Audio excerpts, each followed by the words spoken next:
الحمد للہ الذی نزل الفرقان الذی ہدانا لخیر الادیان وما کنا لنہتدی لولا ان ہدانا اللہ والصلاة والسلام علی رسول اللہ۔ قرآن حکیم کلاس میں آج ہم انشاءاللہ سورۃ المائدہ کی آیت نمبر 64 تا 66 تک کو سمجھیں گے۔ جیسا کہ آپ سن رہے ہیں کہ گزشتہ کئی آیات سے یہود و نصارہ کے بارے میں گفتگو جاری ہے۔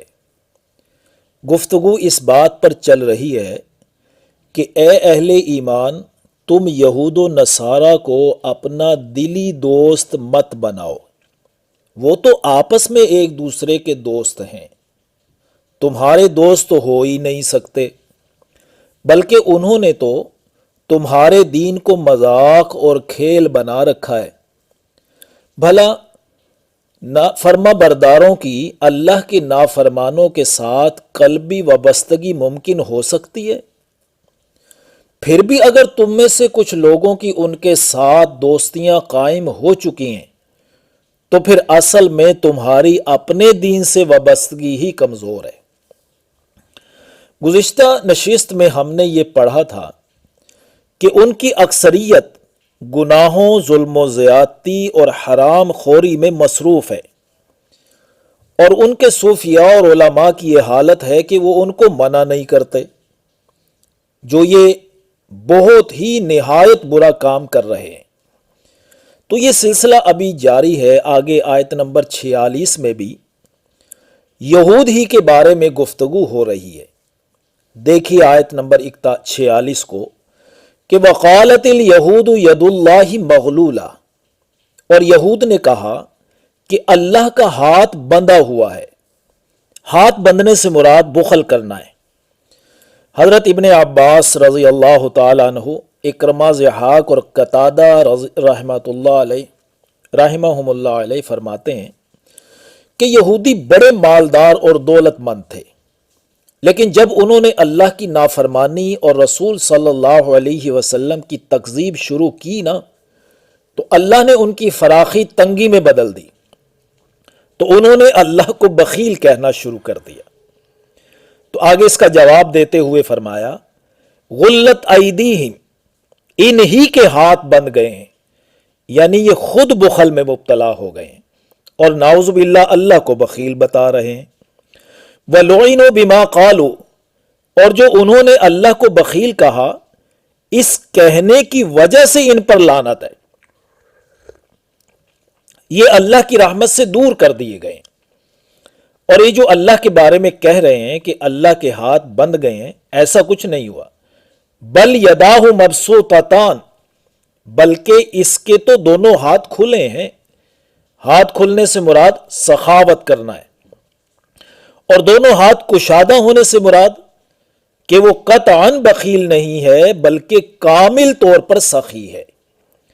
ينفق کیف یشاء، وہ جیسے چاہتا ہے خرچ کرتا ہے، یعنی کسی پر خرچ کرنے میں کمی تو وہی کرتا ہے، لیکن اس کمی کرنے کی وجہ اس ذات بابرکات کا بخیل ہونا نہیں ہے بلکہ حکیم ہونا ہے۔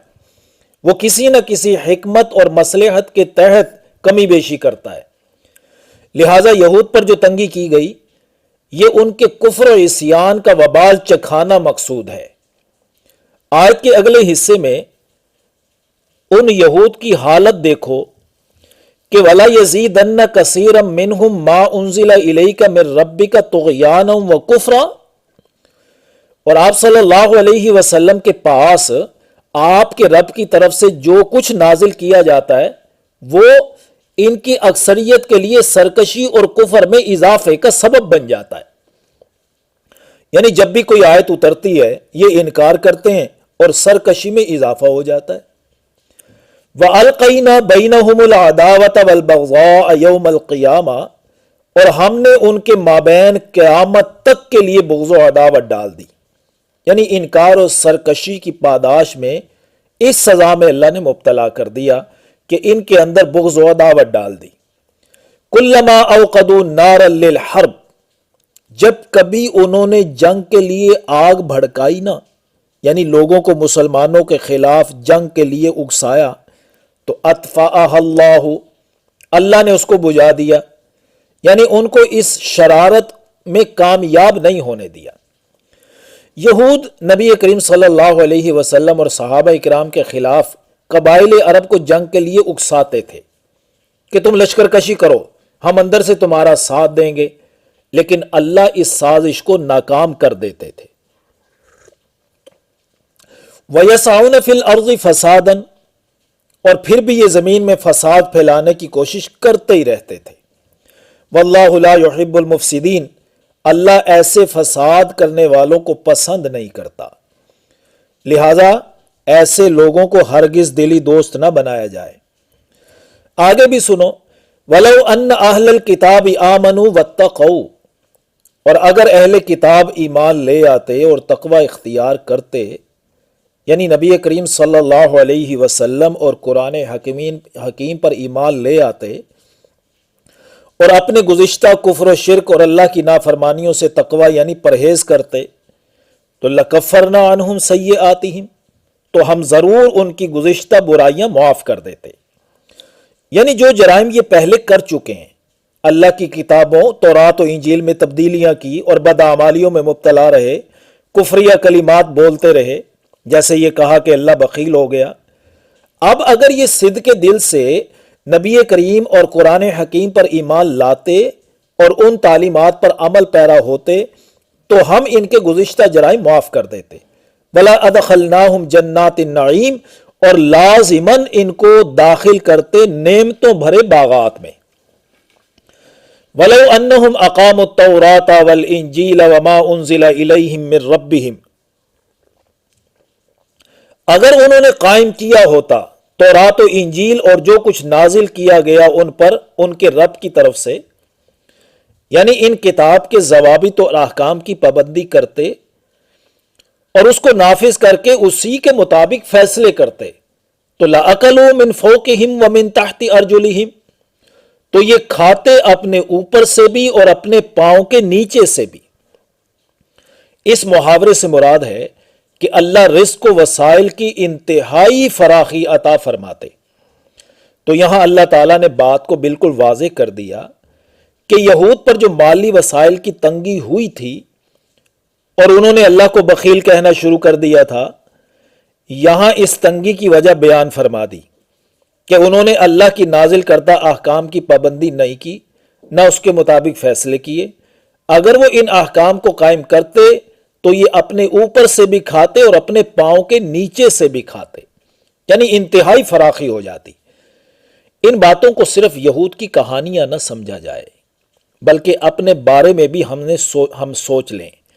ہم نے بھی اگر اللہ کی کتاب قرآن کے اصول و ضوابط اور قوانین کی پابندی کی ہوتی اور اسی کو نافذ کر کے اسی کے مطابق فیصلے کیے ہوتے تو ہمیں بھی رزق و وسائل کی فراخی عطا ہوتی۔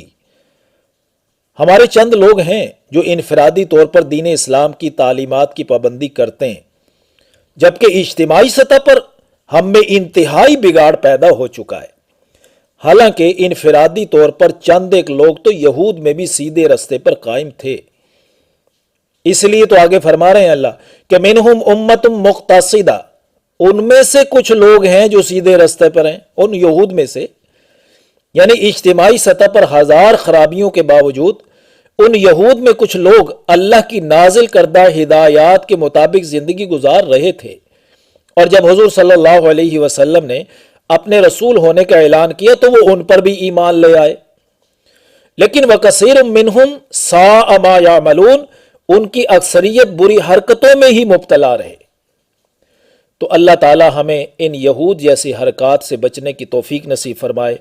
آخر دعوانا ان الحمد للہ رب العالمین۔